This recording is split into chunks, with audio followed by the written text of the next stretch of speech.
swan song of Ensemble Studios is here, dual-wielding real-time strategy and one of the biggest franchises in the industry. Hoping to score a direct hit on the 360 in a genre still reserved for and revered by the mouse and keyboard crowd.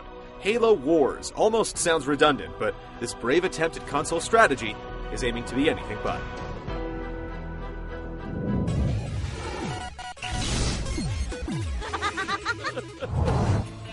Master Chief is MIA. Instead, the campaign sets you up as Sergeant John Forge, teamed with the sassy Serena AI, Professor Anders, and Captain Cutter aboard the Spirit of Fire.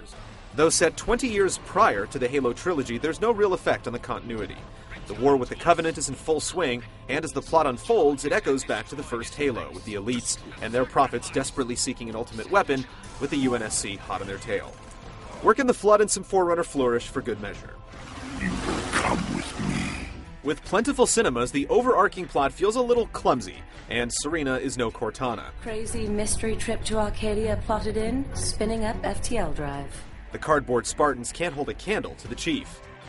Captain, Alpha is toast. Nothing for me to pull back to. The in-game chit-chat fleshes out the situations on the fly, but if you're looking for the next big revelation, it's not here. What you will find is a safe, satisfying tale of the Haloverse bookended by some stilted dialogue and big explosions.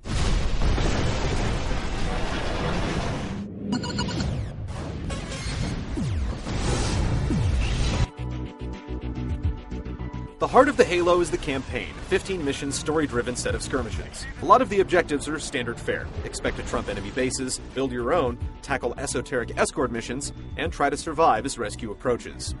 Each level has a specific achievement. It's a nice touch that makes you look at a mission from a different perspective. Every mission is also paired with a handful of optional objectives that give points, with a large impetus on going for gold medals via repeat plays. Add in black boxes to collect on each map that unlock some Halo lore, and fiendishly hidden skulls that open up game modifiers for an up-to-replay ante. It's a good thing, because the missions are on the short side, with the focus on smaller combat bursts instead of base management and cultivating tech trees. There's also a co-op mode that divvies up your army into two colors while you and a friend tackle the opposition. The campaign is all from the UNSC perspective, though you'll fight the Covenant and the Flood across the universe. It's definitely disappointing not to play the parallel story or pick up as your sworn enemy. At least, the Covenant is available for online and skirmish, which supports a bunch of maps, AI partners, and up to 3-on-3 battles. The Covenant doesn't play wildly different from the UNSC, but has its share of unique units, including the almighty Scarab. The missions in Halo Wars are fast-paced and fun, but over far too quickly with small maps and low unit caps. There's good incentive for replaying, but we would like to play as a different faction. The art of amassing an army and landing a tsunami of military brilliance on your opponent is absent from the campaign, but you'll find yourself waging war online after the campaign is completed.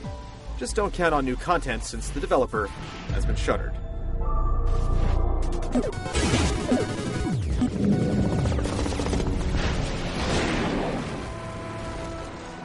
Real-time strategy has been wrestling with the consoles for years now, and for every mediocre Supreme Command report, there's been a battle for Middle-earth eking towards excellence. Halo Wars has no PC port and needs to make no concessions in the design process, so with the mouse missing, it uses a combination of the bumpers, triggers, and the D-pad to turn you into an armchair general. The small maps and low unit counts also make it more bearable, but diminish the scope of the game. You won't be sending Marines on patrol or queuing up multiple small strike teams, but if you want to select all your units for a blitzkrieg or just the ones on screen, it's only a button press away.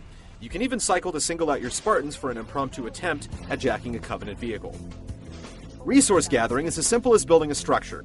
There aren't any non-combative units to do the chores. Likewise, unlocking structures and advanced units comes from building little tech shops.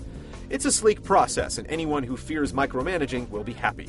On the flip side, there really aren't that many units to play around with, and most just charge headlong into combat. Planning your rise to power is also a fairly linear affair with a reduced economic angle.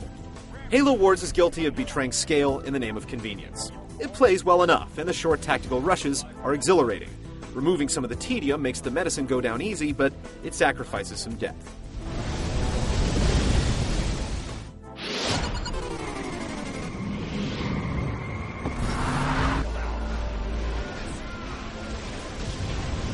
Even though it can be a bit surreal looking at a tiny Lego-like warthog mowing down even tinier grunts, Halo Wars delivers in the visual department.